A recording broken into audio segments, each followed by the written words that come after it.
Hello and welcome on in, everybody. Happy Monday. Sorry that I missed out on chatting with you guys on Thursday. A lot of stuff has come up the past couple weeks. I'm just feel like I'm running on fumes here as of late.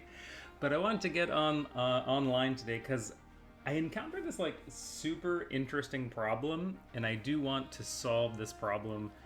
At least give my 2 cents a good go at it today. It was posted in our Discord server under our algebra channel. It was posted while I was on vacation, so I didn't get a chance to take a peek at it back then. But we can do it today. And so there were 3 particular questions. I think they're all kind of interesting in their own regard. But the one that was really interesting to me was question number 4. So I'm going to grab question number 4. I'm going to try to work my way through question number 4 and kind of show you my thinking and some of the just kind of like crazy discoveries that I made just working on this weird question. Okay, I'm going to call this Olive. This is Olive number 4. And the question goes something like this. It says, if the sum of the real roots to each of the equations given below and k is allowed to range from 2 all the way up to 2023. And what we're going to do is we're going to add up all of the real roots to all of those possible equations, and we're going to call that sum capital N. The actual question is, what's the value of 2 to the power of capital N?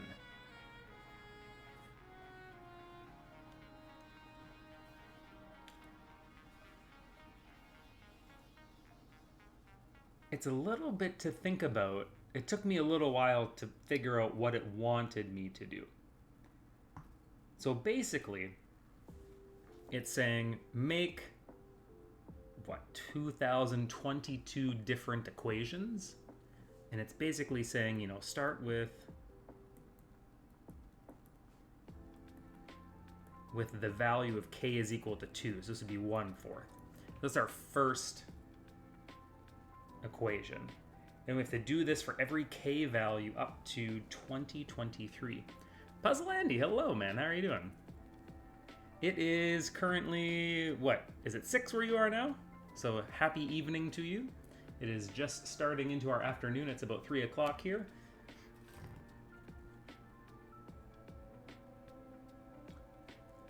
Excellent, excellent. But yeah, I found this really interesting question, and I was actually it boggled my mind, like some of the interesting algebra that happens in this question. Maybe not necessarily algebra, but like some of the simplification that happens. It's really cool. And maybe it's just my lack of understanding of specific puzzles and problems. But yeah, it looks, I don't know, it was posted in our algebra channel by Olive.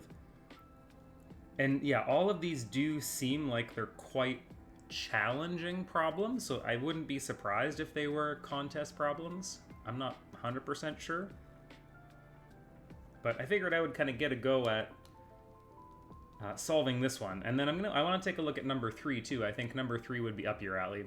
It has to do with chocolate bars and minimizing chocolate bars. Not because I think you're into chocolate bars, but because it feels a little bit more puzzly. So here's how I thought about this problem. It looked to me as though this was just like a quadratic in disguise, right? So we can take our 2 to the x and square it. That's our 2 to the 2x. There is a 2 to the x here, but it's multiplied by that extra 2, right? So 2 to the x plus 1 is really 2 times 2 to the x. And then we have our constant, which is 1 minus 1 over k squared. So with this, we should be able to factor it, right? So we know I'm going to use the quadratic formula. So b is equal to -2 and c is equal to 1 minus 1 over k squared. So I'm just going to have at her. I know that all of these quadratics are really only going to differ by k. So if I can kind of generally solve it, and then maybe we can kind of figure out what's happening with n and 2 to the n.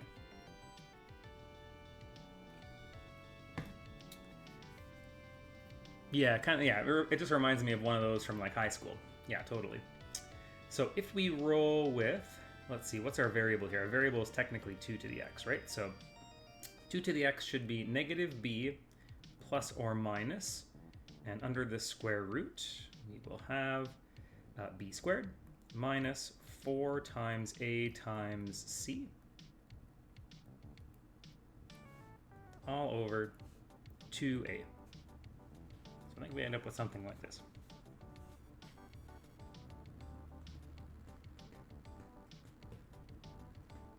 And the first thing I noticed when I was trying to kind of solve this algebraically is I should be able to factor out this 4, right? I can kind of factor out this 4, change that into a... take the square root of that, change it into a 2, and that's going to kind of get rid of the problem of the fraction that we have. So I think we can do something like this. Go 2 plus or minus, we can pull out this 2.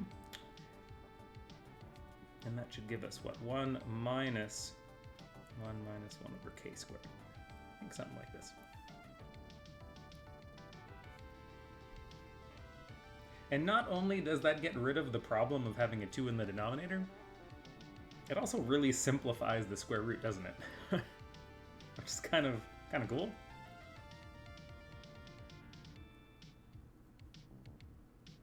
So those ones inside of the square root are going to subtract off and give us 0. So we're going to get like 1 plus or minus 1 over k squared. And I think here, because 1 over k squared's inside of the root,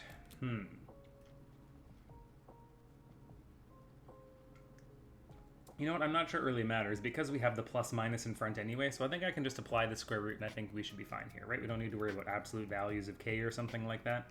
And I'm pretty sure k is going to be positive anyway. So I feel confident that I can just kind of say that 2 to the x should be equal to 1 plus or minus 1 over k squared. So those are always going to be, or actually I guess I should take the logarithm. So if I want x by itself, then I need log base 2 of 1 plus 1 over k squared and log base 2 of 1 minus 1 over k squared. I think those are always going to be the solutions to the problem. Okay, so these are our two, and they're both real, right? 1 plus a small fraction, 1 minus a small fraction, fraction less than 1. These fractions are always less than 1. So I don't think we ever run into any issues inside of the logarithm. So these are our solutions for all k.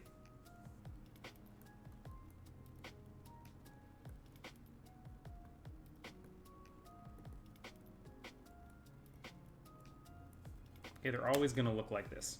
So we found kind of the generalized form for them. So I'm going to scroll back. And so the next thing we want to work on is finding the sum of the real roots to all of the equations. This is n.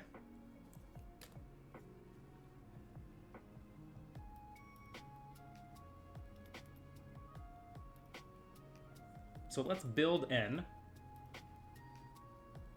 and then we'll try to take a look at what 2 to the n looks like. Okay, so these are our solutions. So I think that n is going to look something like this. It's going to be, let's say, log 2 of 1 plus 1 over 2 squared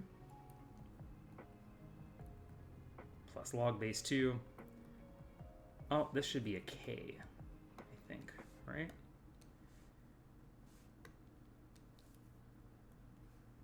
Okay, so let's make that small adjustment. And that should still, my logic should still be the same. Those are still fractions smaller than 1, so both of those logarithms are still defined. Okay, so we're just going to get this all the way up to the last pair of solutions is going to be log base 2 of 1 plus 1 over 2023, and then plus log base 2 of 1 minus 1 over 2023. So those are the last two additions we have. Okay, so this is the sum of all of the real roots. Now, here's where things get a little wild, in my opinion, is we now consider 2 to the n, and we're going to try to actually compute 2 to the n.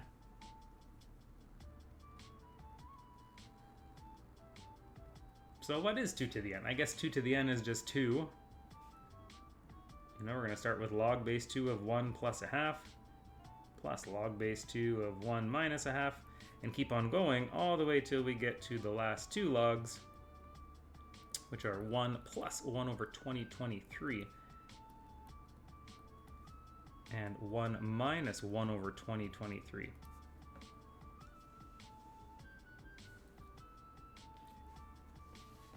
And they're all log base 2s, which I thought was kind of interesting, maybe not that surprising, but we can break all of these up into separate base 2s, right? Because we can just think about this as multiplication, right? We can just think about this as like 2 log 2, 1 plus a half, times 2 log 2, 1 minus a half, and so on until we get to our last couple of 2s, which would be like 2 to the log 2, 1 plus 1 over 2023.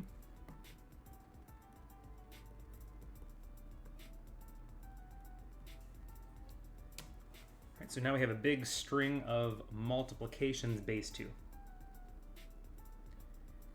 All of those 2s and log 2s they're all inverses of each other, right? So we can kind of use inverse properties to get rid of some of this stuff, and we're going to be left with what's inside of the log base 2.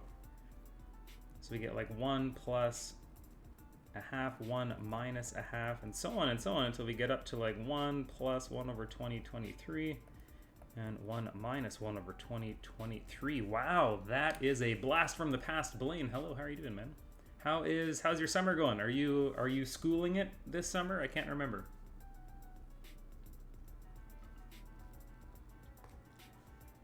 Something tells me you're a glutton for punishment and probably taking like 3 summer courses at once.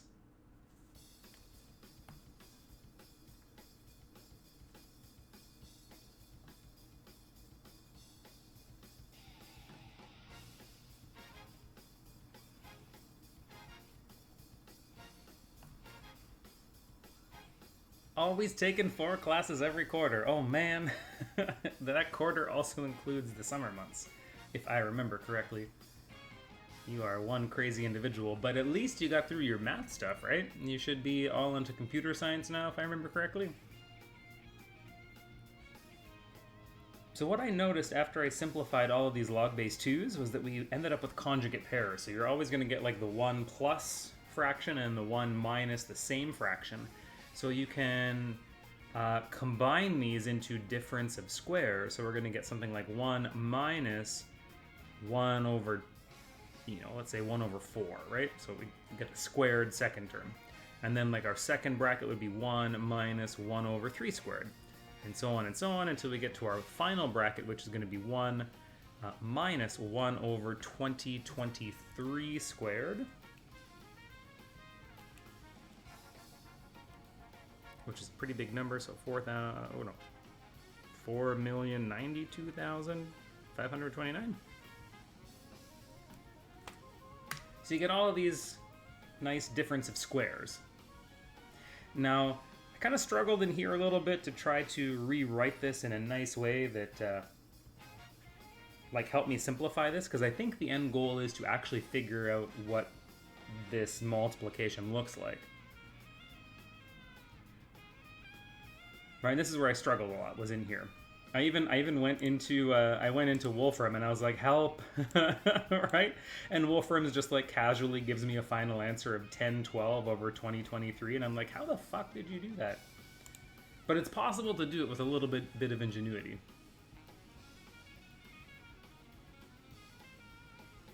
Yeah, a little bit of ingenuity will help us kind of figure it out. So yeah, Puzzleland, I'm going to kind of take your advice here. We're going to try to kind of look at some of these first couple fractions, see what's up, and then a really nice way forward kind of opens itself up for simplification. So this is 4 over 4 minus 1 over 4. So our first term is 3/4. And then we need to multiply by 9 over 9 minus 1 over 9. So we're always going to be 1 less than that perfect square. Okay, 1 less than that perfect square. So for example, our next one should be what? 4 times 4 should be 15 over 16. So I'll put a couple of them up here.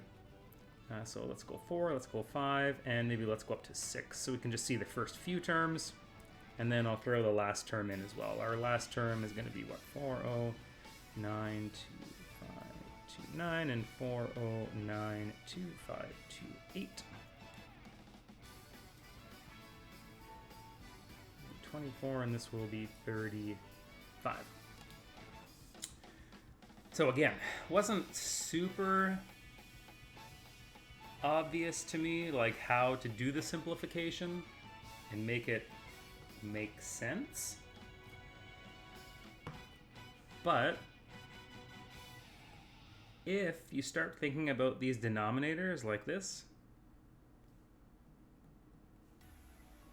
a really like wild, crazy thing pops out, which kind of blew my mind a little bit.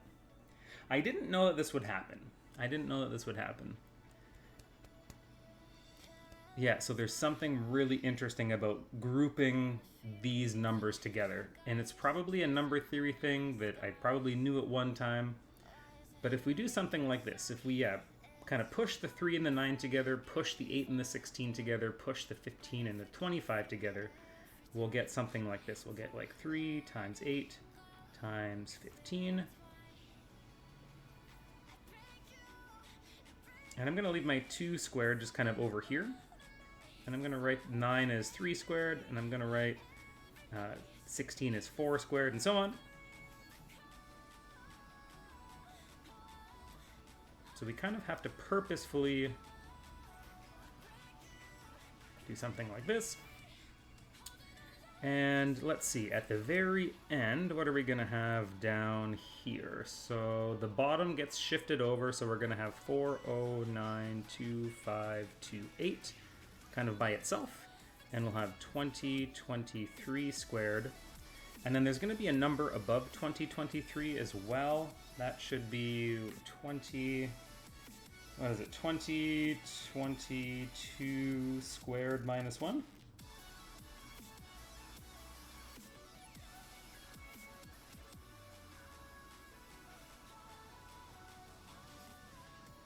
I think that's the one we need.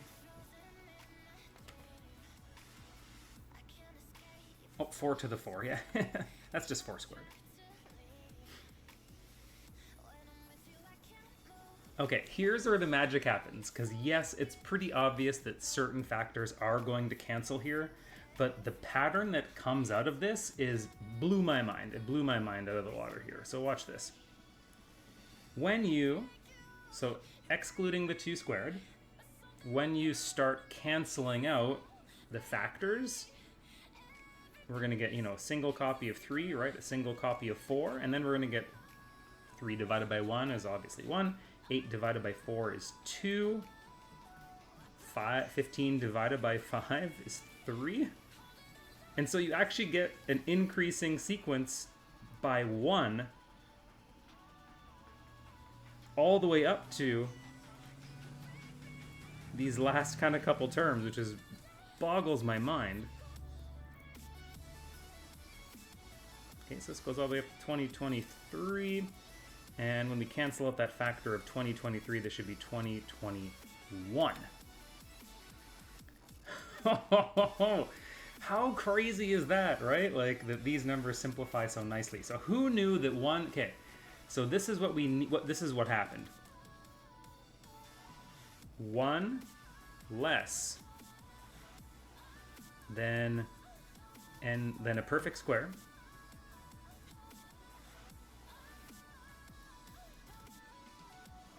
So how is this? 1 less than a perfect square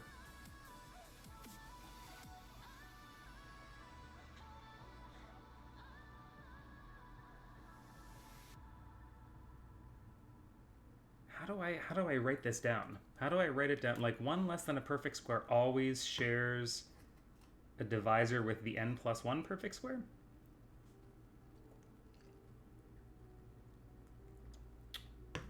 So 1 less than a perfect square always shares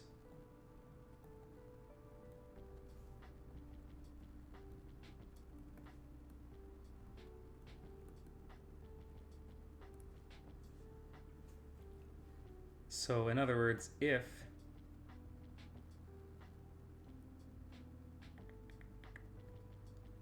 it's not every divisor though, that's the thing. But I just found that completely bonkers. Like 1 less than 3 squared, which is 8, is going to share a factor with the n+1, the 4 squared. 1 less than 16, which is 15, that shares a factor with the next perfect square. Next perfect square up. It's crazy. I just think it's kind of wild.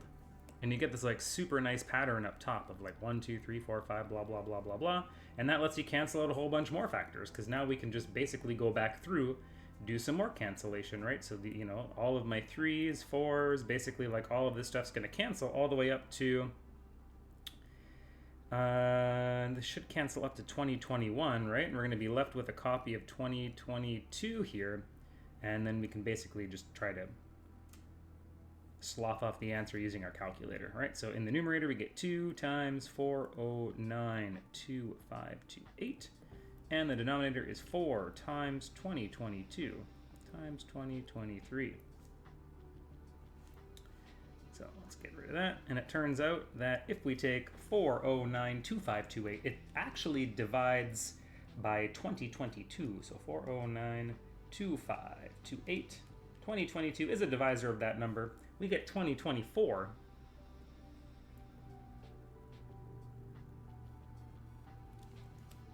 And that's going to leave us with 1012 over 2023. Holy moly. So you've seen a variation of this before. First time couldn't figure out a bug. Yeah, and they always, I know they always use the current year to do weird number theory shit like this, don't they? Yeah. Yeah, because I've definitely seen variations on this before, for sure.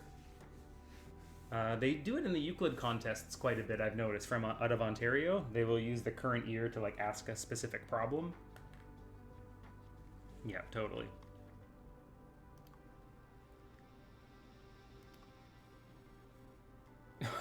use the year in any mean problem, yeah. Dr. Meanfield, how are you doing, man? Welcome on into the stream.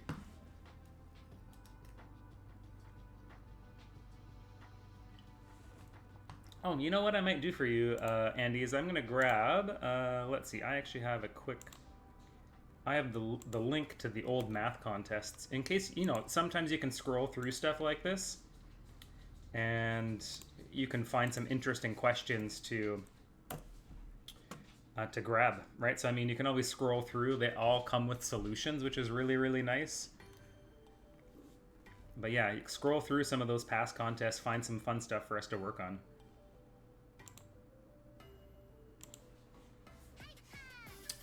Okay, and that matches us up with what Wolfram gave us, which is 1012 over 2023.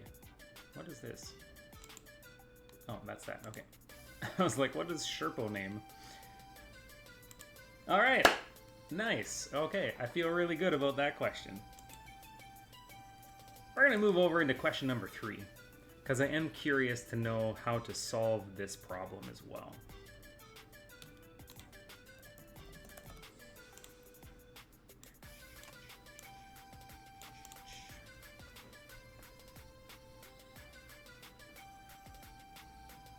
Dr. Meanfield, calc tourney questions put the year in a problem if whatever the trick is doesn't matter. Yeah, so if we're doing like integration bees or stuff like that, yeah, I've definitely seen some really wild questions.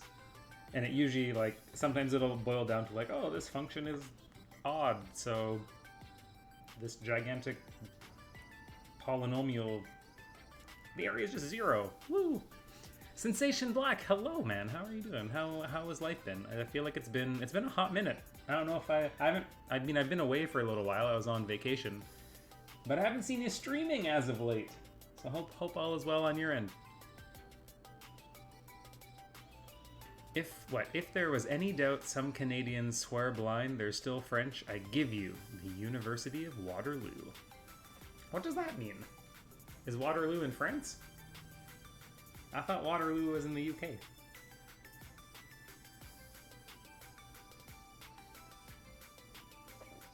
Okay, let's see if we can help Nathan out here. Nathan has discovered a new way to construct chocolate bars. He starts with a single 1x1 square of chocolate, and then adds more rows and columns from there. I'm pretty sure that's how most chocolate bars are made, I'm not gonna lie. Oh, the Battle of Waterloo. I feel like I should know more about this, but I don't. Did the French, like, try to capture Great Britain or something? Where is Waterloo?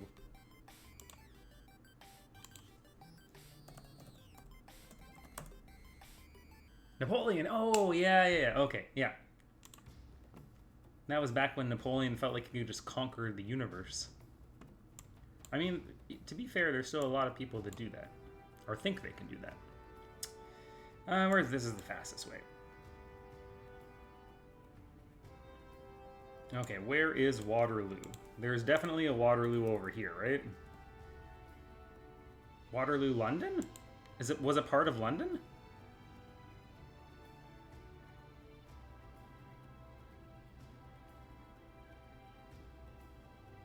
Really?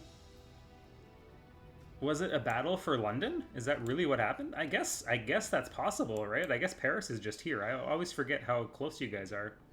I'm pretty sure I've taken... Oh, where did I took one of the ferries. It might have been...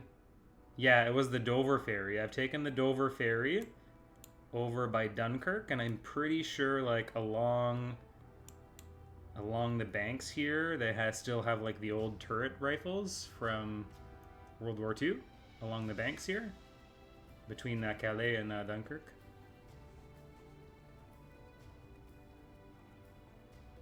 Oh, the original was in the what? In the Netherlands? They have weird names for everything. How is there a Waterloo over here? Not a chance. Like, look at how weird these names are. Amsterdam? That's a weird name.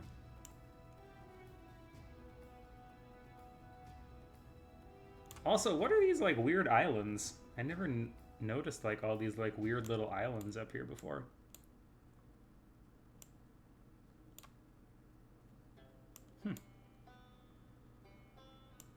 Now, wasn't Napoleon the one that went, like, into Egypt and, like, unearthed the obelisks and stuff? Dover.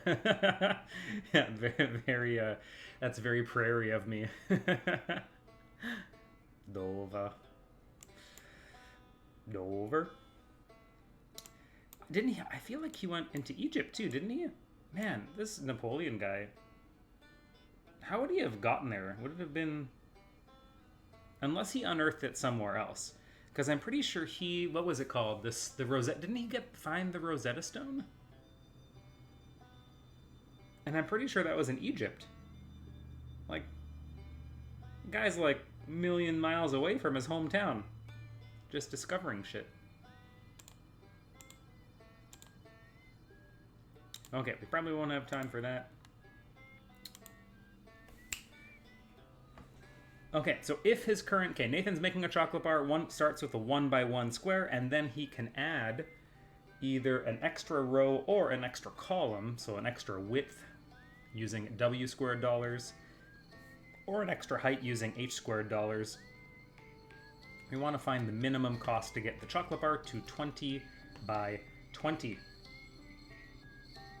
And I don't know the solution to this one, but I do feel like this is going to be symmetric. Let's just assume that W squared and H squared. I don't think it particularly matters. If we can find one because of symmetry, we should be able to find another minimum, right? As long as W and H don't differ. And if they do, we just, I guess, pick the one that has more H squareds in it than W squareds.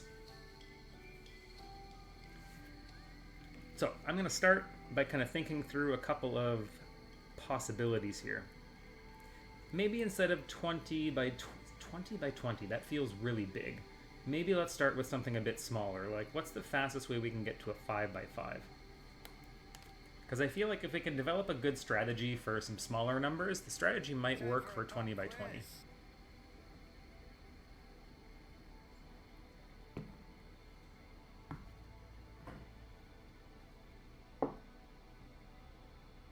So what's the minimum cost to get us up to 5 by 5? So we could add, let's say, another width. So that's step 1. And then we could add, let's say, a height. So I imagine that's the fastest way to get to a 2 by 2.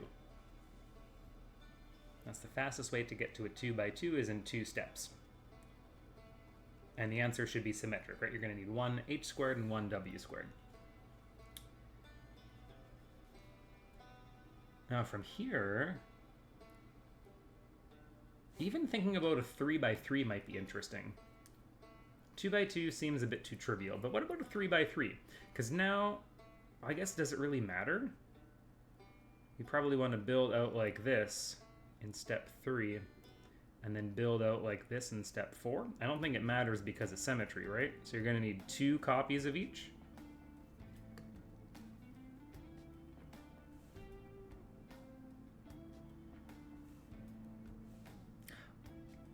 Or I guess you could do this. You could have your starting square. You could build out by 1, build out like this, and then go boom, boom.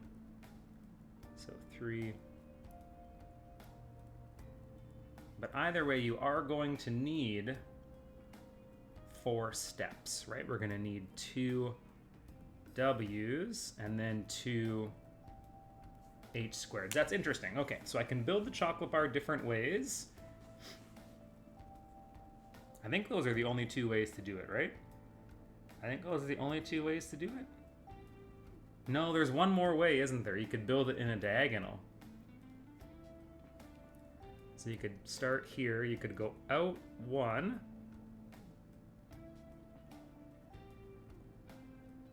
Oh no, maybe I'm wrong. I think I'm wrong. Because yeah, going like this and then like this is really just a rotation of the first one. Or to me, it just feels like the same solution. Okay, so maybe 3 by 3 is more boring than I thought.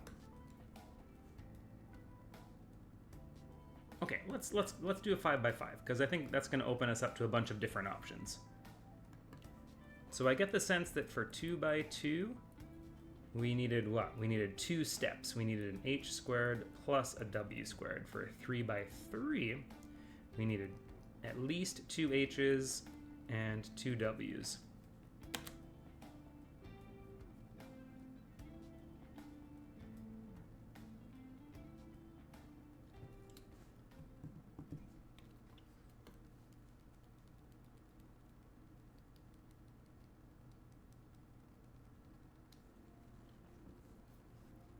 I imagine there's going to be quite a few different ways to make a 5 by 5. You know what might actually be really helpful is if I actually just put grids on my page.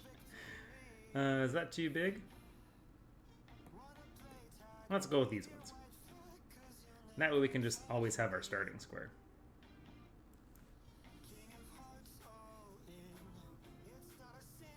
So I think you always make the same first step.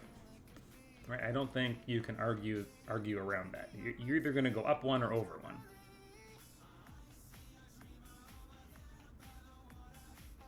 Oh, C's and R's for adding columns and rows? Yeah, do it. Or we could even go WH's, I guess, too.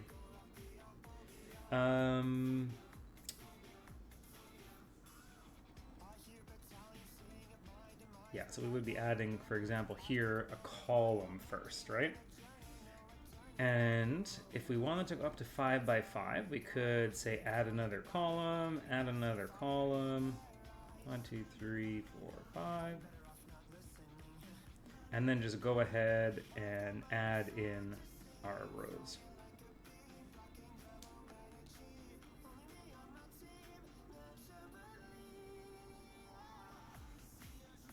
1, 2, 3, 4, 5. So here's one possible way to build our 5x5.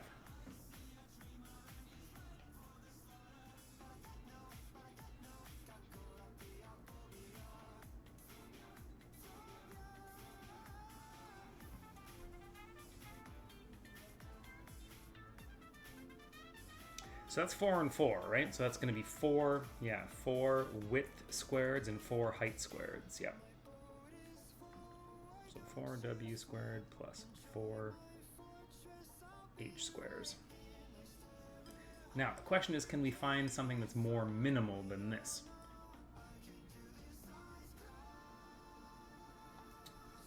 Well, let's see.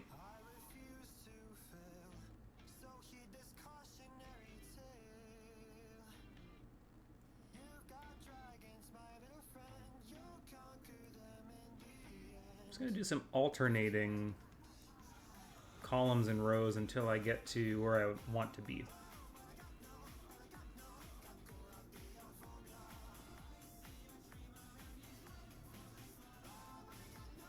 Okay, so we could build it like that. And isn't that interesting?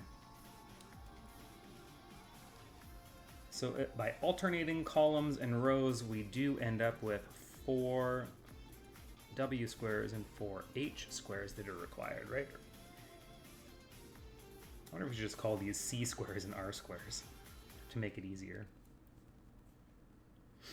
Hopefully you know what I mean. So that's interesting. Is there a more optimal way? I mean, there are other ways to do this. I mean, we could experiment maybe a little bit more.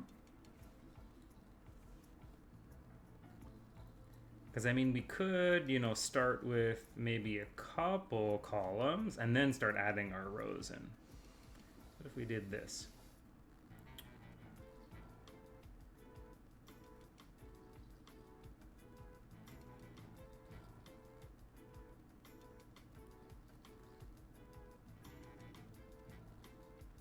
One, two, three, four. That's so weird.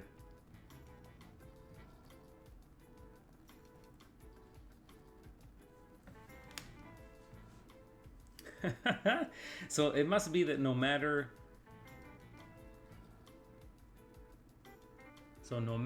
how you do this, you always have to go up 4, right? And you always have to go to the right 4 as well.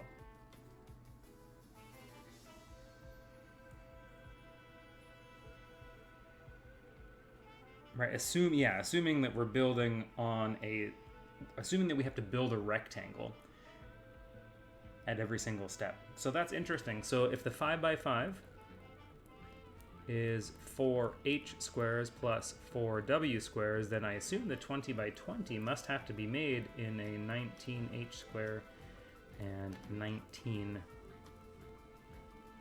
square fashion. Because we're gonna, if we start with our 1x1, we're gonna have to at least build 19 in one direction and at least build 19 in the other direction as well. That's the hypothesis. Seems reasonable.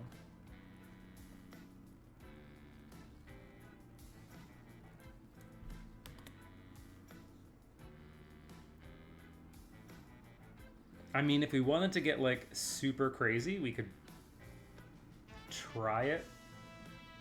This is just a tiling problem though, isn't it? Like all it is a tiling problem. Right, you're given various tiles of size C that can fit into columns, and you're given various tiles of size R that can fit into various rows. Right, what's the fewest number of tiles that you need to cover up a space? That's all this is, right? The only catch is you have to make rectangles. So you can't pick, right? So for the 5x5 problem, we couldn't start here and we couldn't add this R tile, right?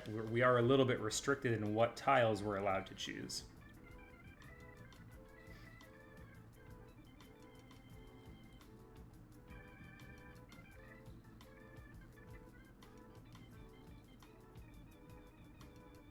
So it does feel a little bit like a tiling problem to me.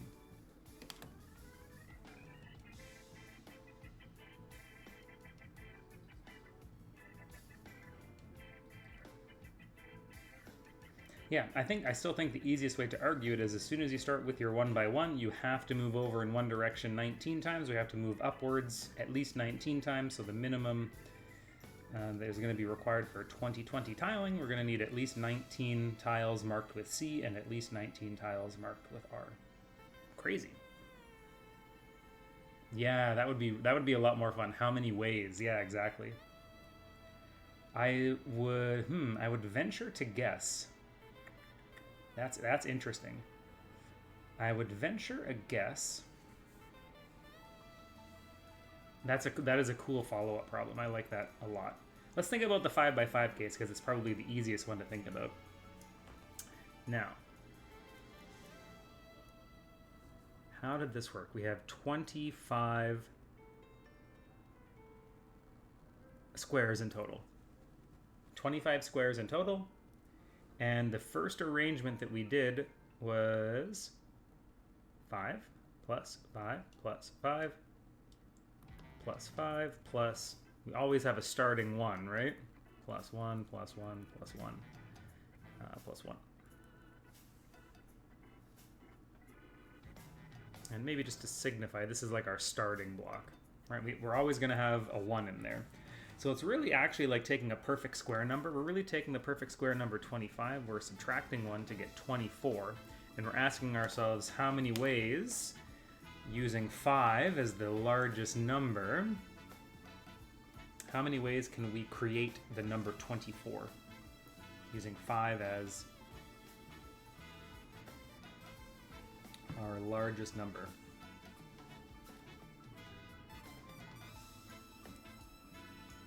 We could probably, 24 is not that bad. We could probably list them all, right?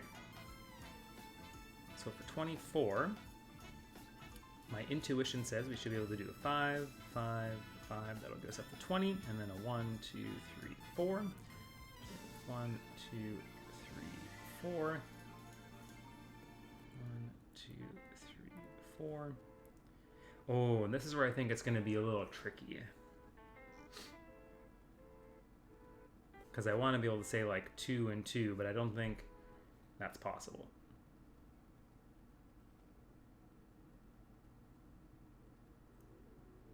Oh, this is a little more interesting than I thought.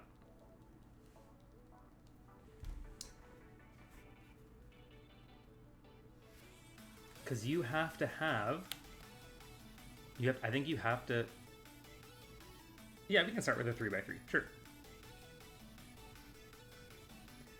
I think we're going to get forced into particular solutions. So I'm just going to scroll down so we can we should be able to draw out all, well, let's just look at the 9, right? So let's look at 9. That's our area. And we know we always start with a 1, and we're going to always have to add another 1 to it, so we're actually kind of like starting here, right?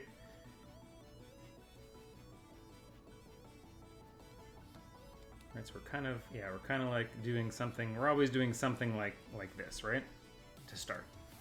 From here, we can keep adding 1s until we hit the number 3, or we can start adding 2s. So let's do the simple case of maybe adding another 1,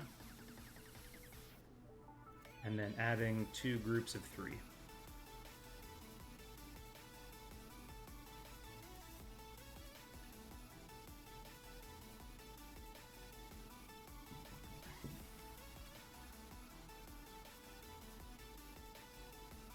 So for our second one, we should have something like 1 plus 1.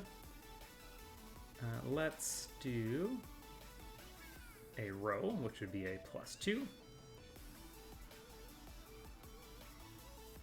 Our last column, which would also be a plus 2, and then our final row, which would be a plus 3. Are there any other ways to do this?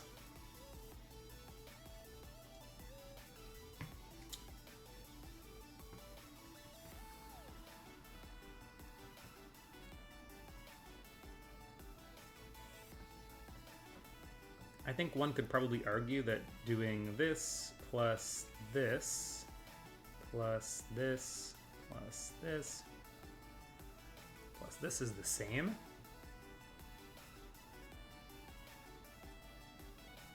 The same sum. Maybe a different arrangement, but the same sum. But there is symmetry here. Right? There's like a reflective symmetry.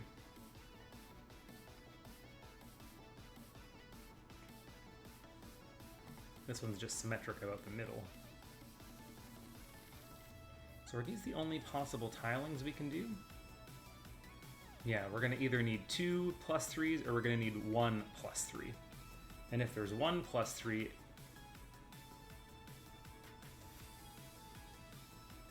then we're going to be forced to taking 2 + 2. We're kind of forced because we know we have to start with a 1 + 1. So these are only possibilities. I mean, there's this one too, I guess, right? Where we can start here. We can do RR. And then column.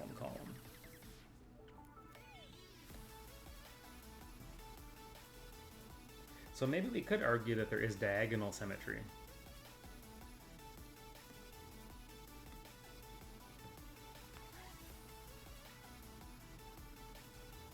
So for every solution we find, can we necessarily find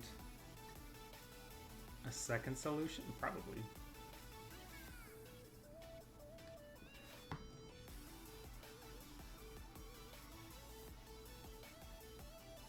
Okay, 4x4 time. Okay, we're looking for arrangements for 16. So we could start with our 1, 2, 3 C's, and then cap it off with a bunch of rows. This would be 1 + 1 + 1 + 1 + 4 + 4 + 4.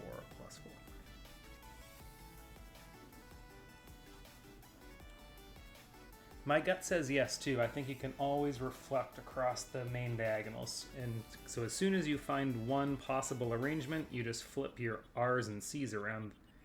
It's the same sum, so it's not adding anything to the insight about the sums that we can make.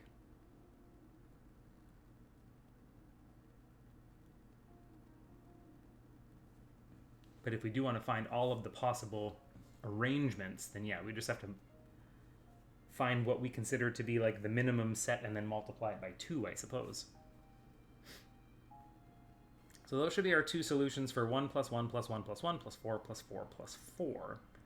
Now, we could probably break up one of these into a 3, but that means we're going to have to break another 4 up into a 3 as well.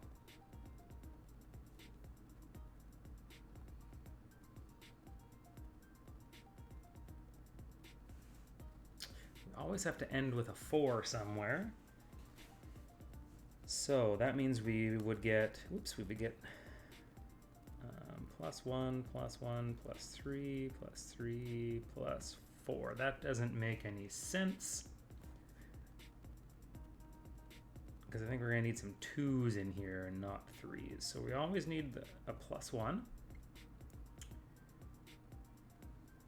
Yeah, that doesn't make any sense.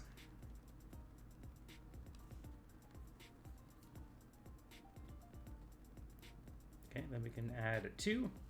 We can add another 2.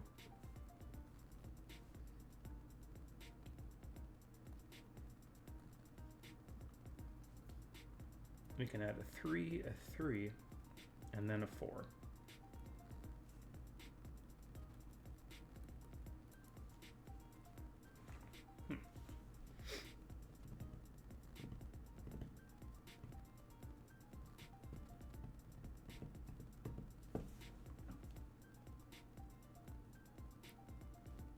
Okay, if we reflected this one,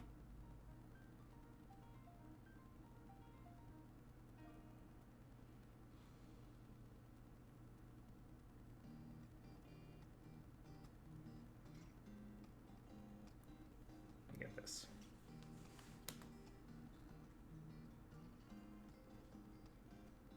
Don't know what I need.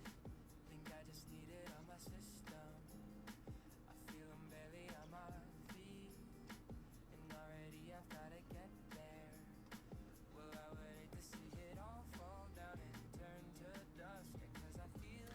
else can we make the 4x4? We must be able to do something weird like this, right? Where we kind of go over by 2 and then we use like 3.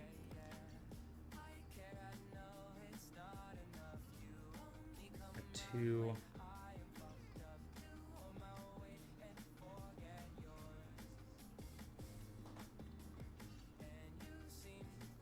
So what would this be? This would be 1 plus 1 plus 1 plus 3 plus 2 plus 4 plus 4. That's a weird one. I don't think that is similar to anything else we have so far.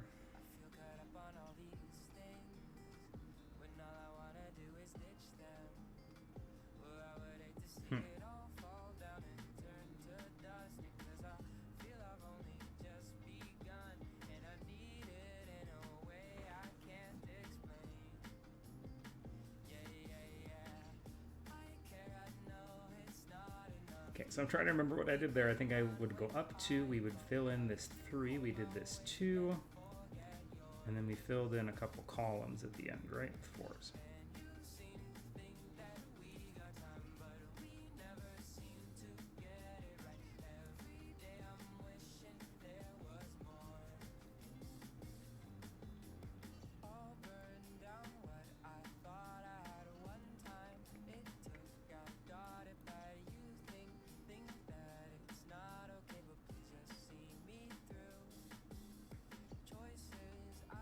Okay, I think this one should be a new one as well. This is going to have a bunch of 3s in it, so we could do 1 plus 1 plus 1 plus 3 plus 3 plus 3 and plus 4.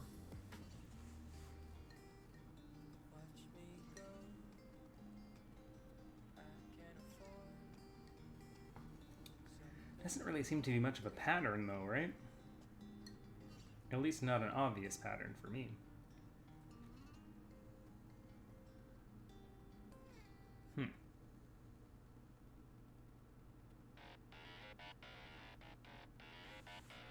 So if you look at the sum, it forces... If you look at the sum, it forces you to make certain moves. Every time the number changes, you change directions. Oh! Right. Okay.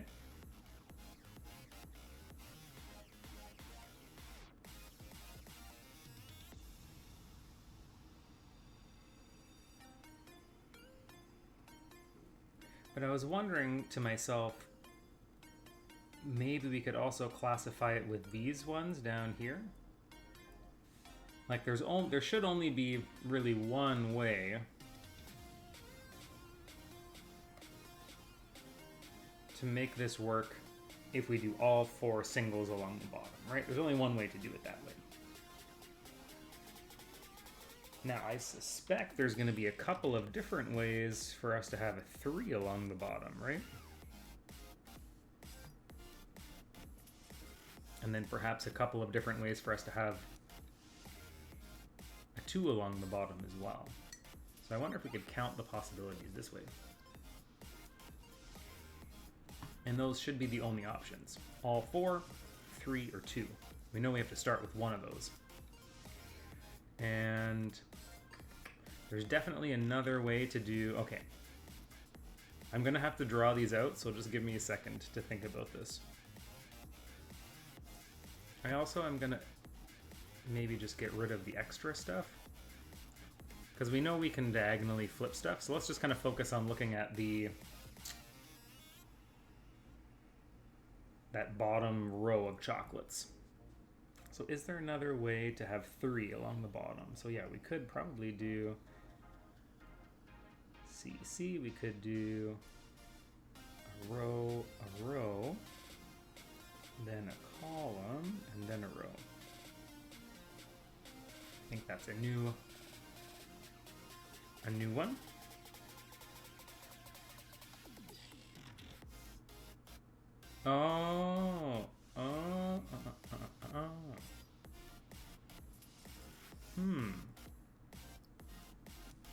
And I suspect that's the only... Those are the only 3 options with 3 blocks at the bottom. I think those are the only 3 options. Yeah, powers of 2 doesn't necessarily seem like a bad idea.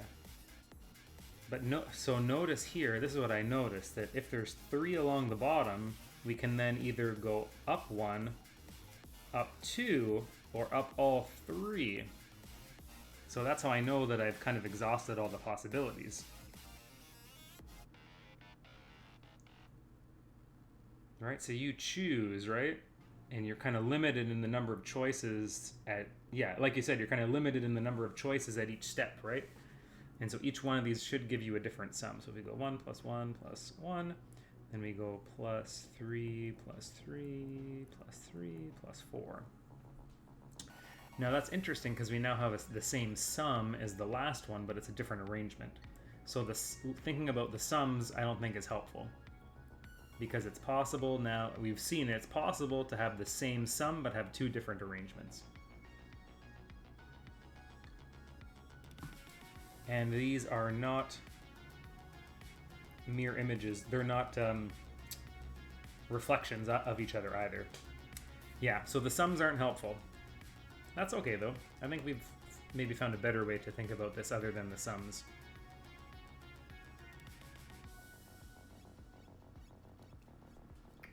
Okay, so let's see if we can find other options for when there is a 2 here at the bottom. So we went up 1 time.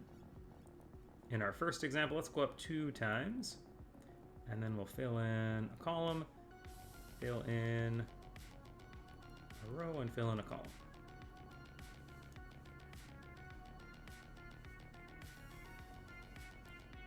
And let's just shove this one down here.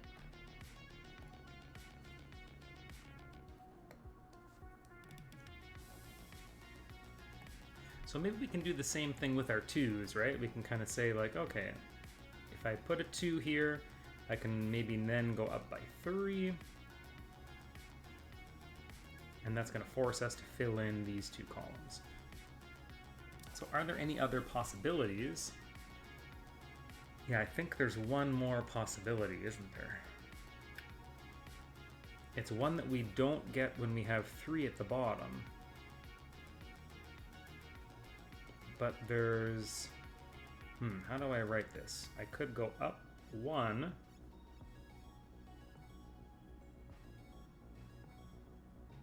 up 2, is it this one? And then I could go over and over, and then up. I think that one's different than what we have, right?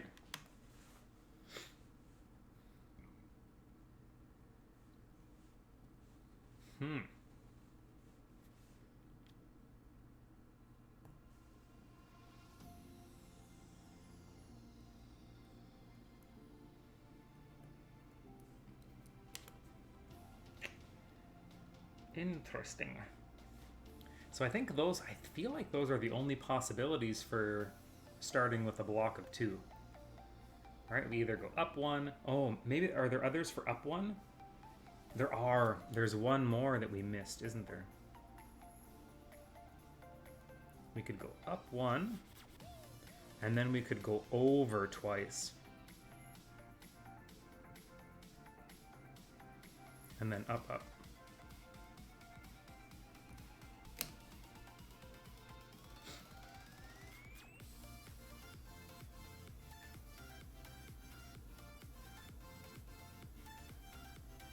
Okay, well that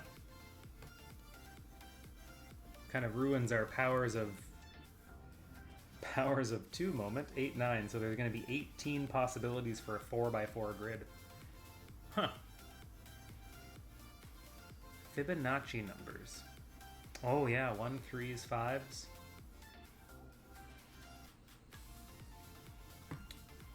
Did we write down how many possibilities there were for we had just 1.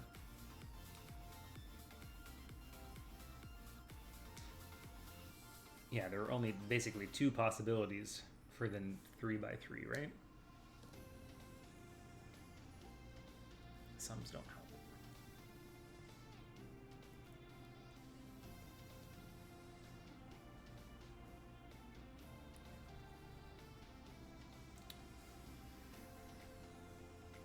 Time for a party. Oh, you know what? There's more here. Now that we have a better strategy to find all this stuff. So, I agree that there's probably only going to be one that looks like this. However, for the case when there's two, we could technically go up two, couldn't we? As well, right? We can go up one, and then go over one and then up one, or we can go up two and then go over one at the end. So there's actually, I think, two possibilities here.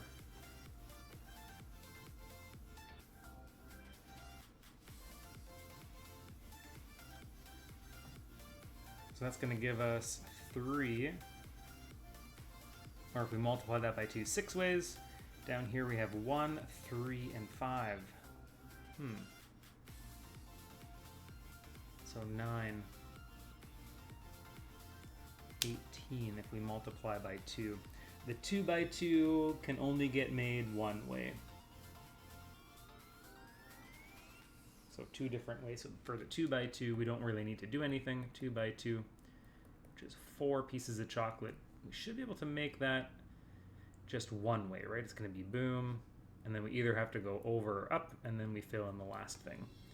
So there's kind of one base way to do it, or 2 ways with rotation. So those are what we're looking at for the first couple of chocolate bars. 1, 3, 9.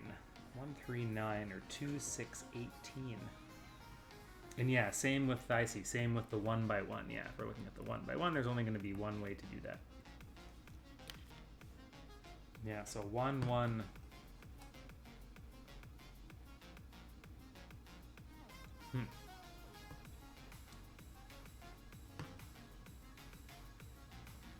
So now I'm kind of curious about the 5 by 5. Maybe I don't know. Should we try thinking about the 5 by 5? We're going to need to look at the 2 case, the 3 case, the 4 case, and the 5 case. So there's 4 sub cases that we have to look at.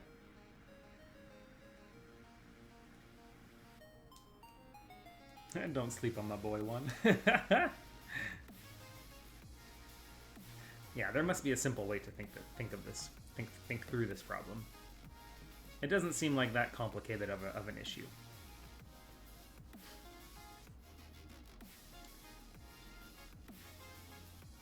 So there's going to be one way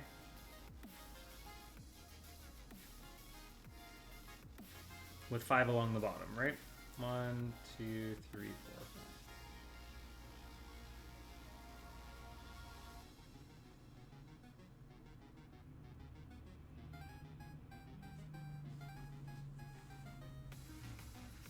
Yeah, we probably, it might be a recursive kind of thing. Yeah, I don't disagree with that logic. I think that's good logic. I just can't figure out.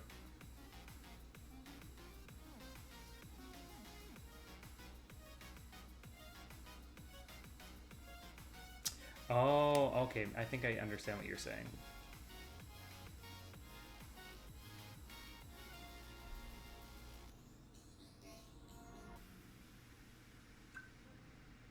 I don't know if we can use recursive lot. I don't know if I can necessarily say.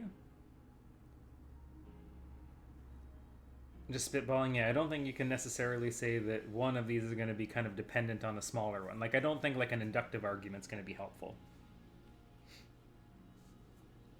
It feels more like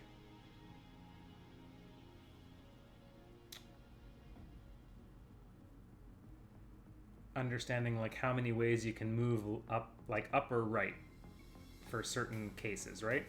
So like in the the 3 by 3 case, when you had 3 along the bottom, there's only one way. You're kind of forced to stack the R's on top of each other, right? Same with the 4 by 4. So there's always going to be one way where you tile along the bottom and then stack your rows.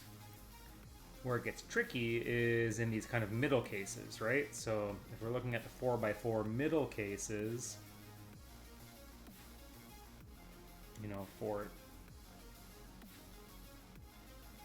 if we had 3 along the bottom, we could go up 1. Yeah, we have to get one more over in there, right, to get the 4x4. So, oh, okay. So for the n, so this is the n-1 case here. So in the n-1 case, there are...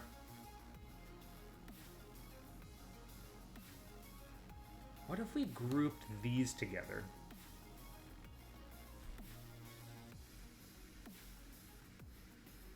Could we group these together and argue that when we have 3 blocks that look like this, there are 1, 2, 3, 4 ways to fill this gap in? 1, 2, 3, 4. That only works in the n-1 case, though. But maybe we could put those together.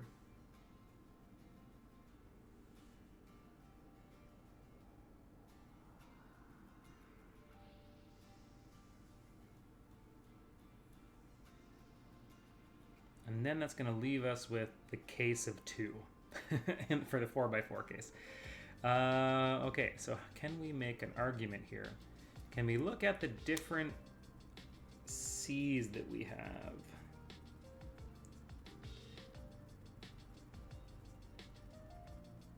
Yeah, it feels like it's becoming a combinatorics problem now. So we have 1, 2, 2 2s, 1, 3, 2 3s, or 2 4s.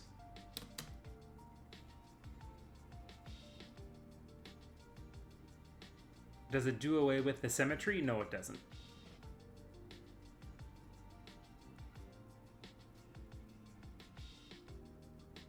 So what I've done is I've put like a little slash up here. So there's nine solutions if we're just considering looking at the 1x1s along the bottom that are labeled as C.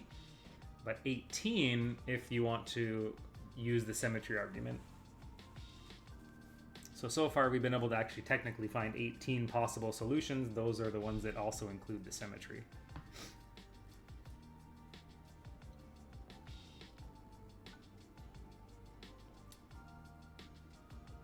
Yeah, exactly. Yep. Yeah, you'd start like this one here. You'd start with your base square. And then instead of going 1 over, you go 1 up. So if you find something that works for, you know, starting, you can always base it, you know, instead of going 1 to the right, you can always go 1 up. Right? So I think you can always find symmetry no matter what kind of movement you make. But if you can't go 1 up, then does it do away with the symmetric solutions? What do you mean if you can't go 1 up?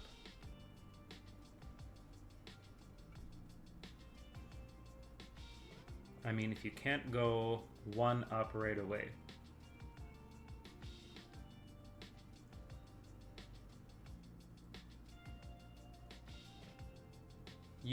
You can. But I guess my argument is if you go up 1 right away, instead of going over 1, you're just going to land on one of these other solutions, just flipped.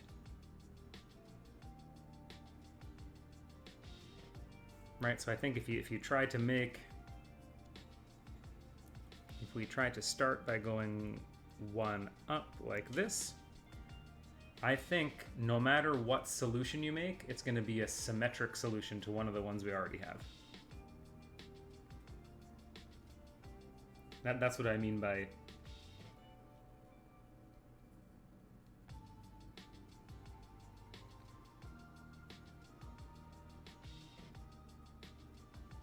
let's for example, let's do this one and then this one. And then I'm just kind of doing some random stuff. Let's go this one, and then this one, this one. Okay, so I've made a chocolate bar. This should match up with this one down here, right? These two are the...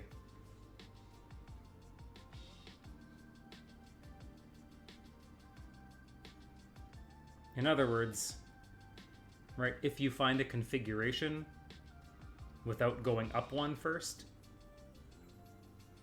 just change all the R's and the C's, and then you're right. It's like every single one is really 2, right? Because if you find a tiling, you can just change the R's and C's, flip it by 45 degrees, all right, reflect it across the 45-degree axis, and you get another solution. So I think I think it's okay.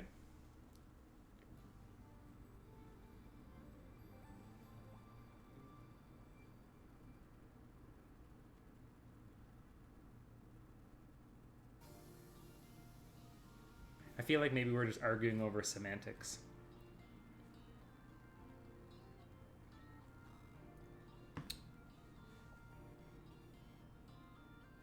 Yeah, I don't think it matters that much, to be honest.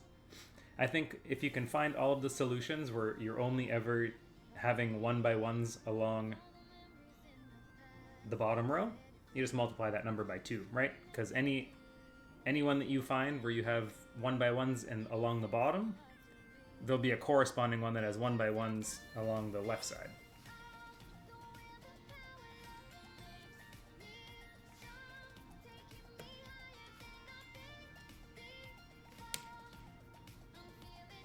Okay, let's think about this 4x4 again before I...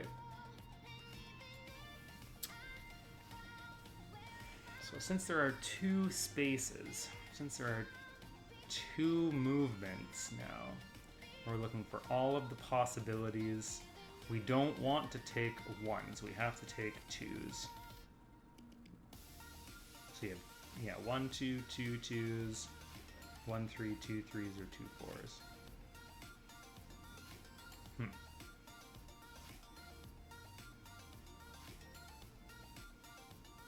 Oh, that avoids the symmetry?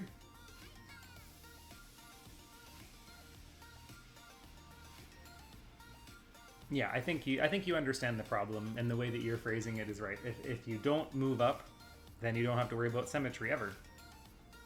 Yeah, if you're forced to always have your 1x1s in the grid along the bottom, then you don't gotta worry about symmetry. I 100% agree with you.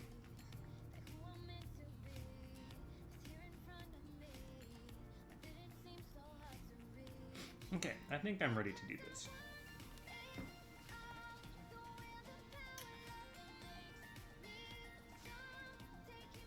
Okay, let's do the 4 along the bottom.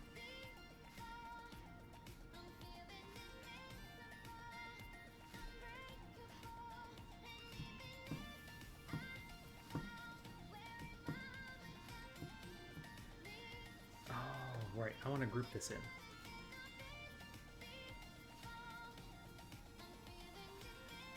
So we're gonna go 1, 2, 3, 4.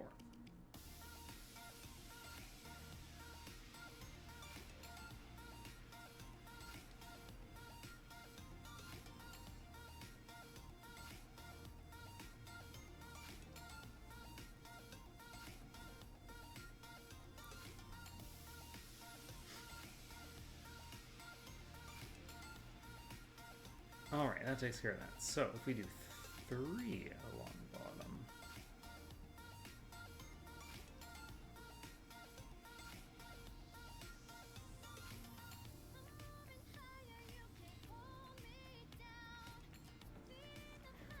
Now things get a little bit different because we can have 2 more blocks that we slide in here, right? Does that seem right? Yeah, 4 ways, 5 ways. Yeah, I think we're going to be able to get a recursive formula here, hopefully. So, how many different possibilities? We have 1, 2. Oh, this is going to be more complicated because there's lots of... Yeah, okay. So we could either do the 2-2 case, the 2-3 case, the 2-4 case, or the 2-5 case, I think, right? Yeah, we had 2-2, 2-3, 2-2. Yeah, we had 2-2, 2-3, 3-3, 3-4, and then 4-4. So all of the different possibilities for the next two columns. So we could have a 2-2, we could have a 2-3, we could have a 2-4, we could have a 2-5. We could have a 3. 3-3 would be the smallest, then 3-4, then 3-5. We could have a 4-4 and a 4-5, or we could have a 5-5. Okay. So it's always going... There is going to be a pattern that we can do. Yeah. We are going to be able to get a pattern. So this is 4, 5, 6, 7, 8, 9, 10 ways.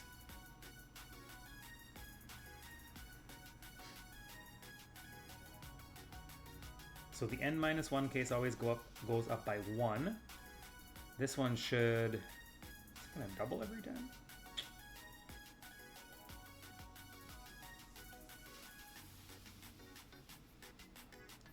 Add 4. 4, 5, 6, 7, 8, 9, 10.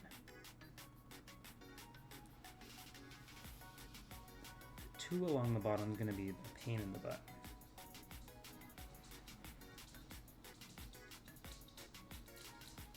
Why does this feel so familiar to something that I've done before?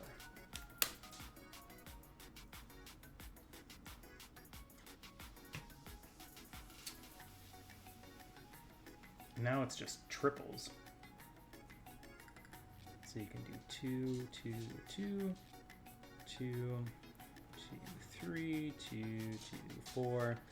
Yeah, so it's going to just become a big counting game, right? How many possibilities can you have for the leftover C's that you have to put in? I feel like you can't have more than a certain number of solutions for n by n. So you think there's an upper bound. 2 to the 2n minus 2. 2 to the 2n minus 2.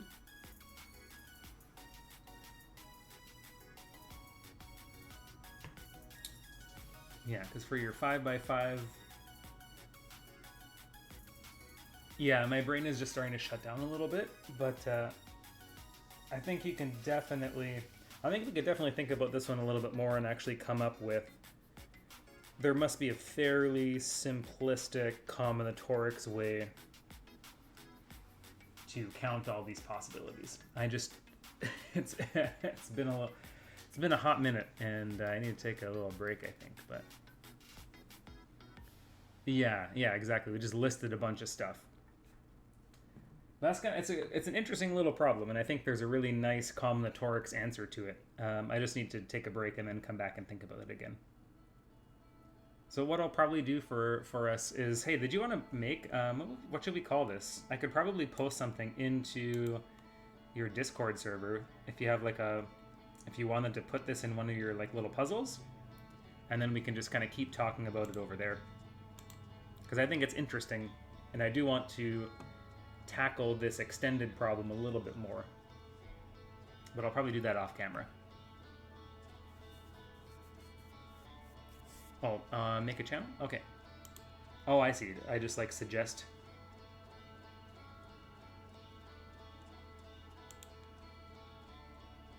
Put it there and what? Do I have the power to do this? Bottom of the list, like, oh, like, wait, that's mine. Oh, new, okay, I see. Welcome to new. This is the start of the new channel. I know, I was totally in my own Discord, and I'm like, what the fuck is going on here? What should we call this? Making chocolates?